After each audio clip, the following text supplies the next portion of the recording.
One day, Thomas the Tank Engine was puffing along his branch line with Annie and Clarabel, and he loves them very much. Annie can take passengers, and Clarabel can take passengers, luggage, and the guard. They are both old and need new paint, but are always useful. Sometimes when things slow down, Thomas often says to Annie and Clarabel, "Get your skates on or we'll be late."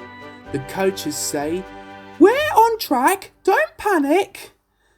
They knew that Thomas was trying to please the Fat Controller. They arrived at the station. One day, Thomas had to wait for another train. He was a little impatient because it was running a little late. He blew his whistle, he waited longer. At last the engine arrived.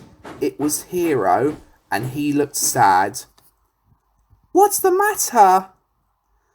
"I'm sorry I'm late. A cow was on the line and we had to wait for it to move. Thankfully the farmer was there and he got some grass for it."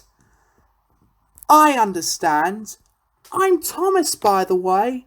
"I'm Hiro. Your passengers are safe and ready to go on board your coaches."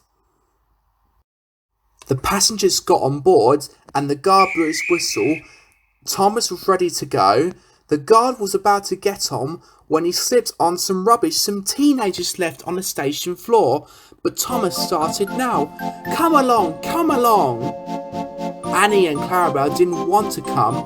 They tried to tell Thomas what happened, but he was hurrying and wouldn't listen. "Get your skates on now."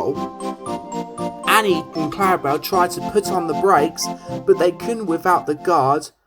Thomas didn't stop until they came to a signal.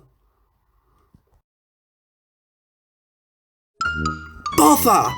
What's the matter?" "I don't know. The guard will tell us in a bit." "Where's the guard?" "We left him behind." "Oh no!" Oh dear. Everyone looked. The guard was running up to the train and then fell out of breath.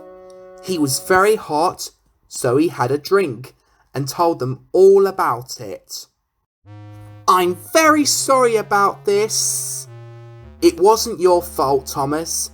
It was those teenagers and their rubbish." "Look, the signal is down. We can go. Let's make up for lost time."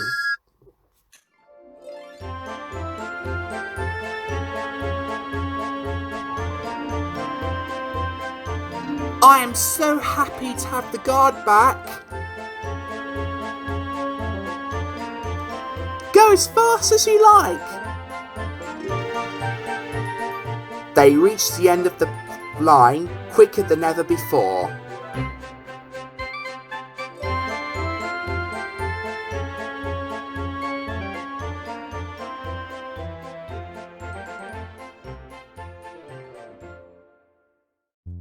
The next day, when Thomas was puffing along his branch line, he would always look forward to something special.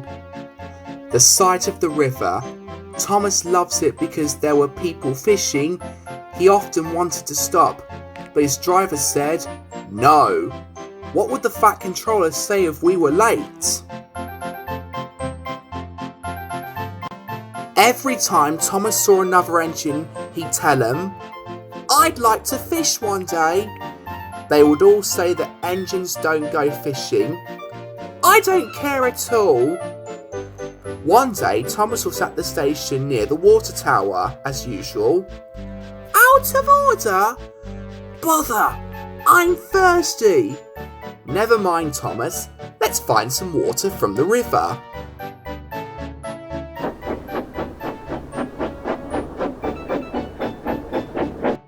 They arrived at the bridge and they stopped.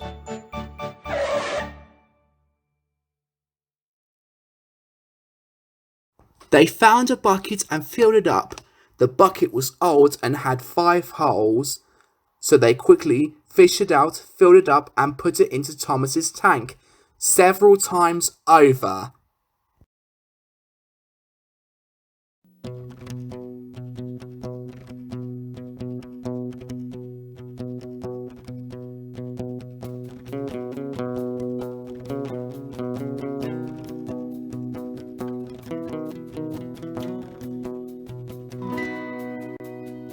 They finished at last. That's better. Thomas carried on.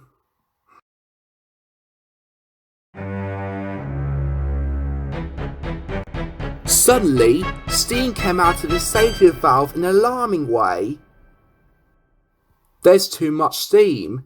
There sure is. Oh no! I'm going to burst. I've got such a pain. I feel so weird.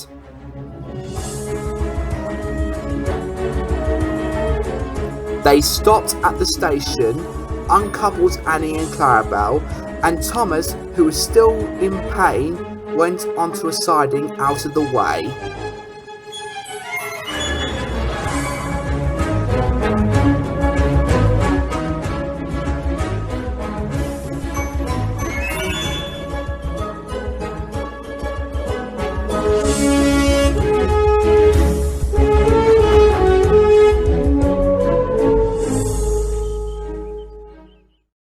The driver and fireman put up warning signs to let people know not to go near the area.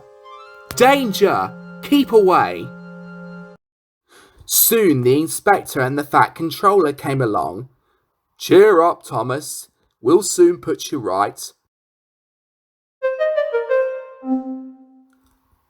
Sir, could you look in a tank and tell me what you see? Yes, of course, Inspector.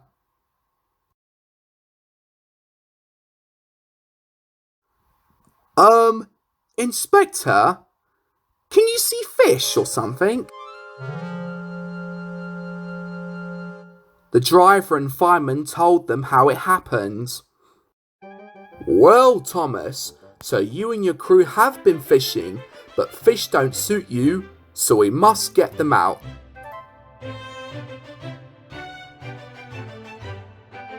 When they have caught all the fish, they had a lovely picnic lunch of fish and chips. That was very good, but Thomas, fish don't suit you at all, so you mustn't do it again. No, sir, I won't. Engines don't go fishing after all. It's too uncomfortable.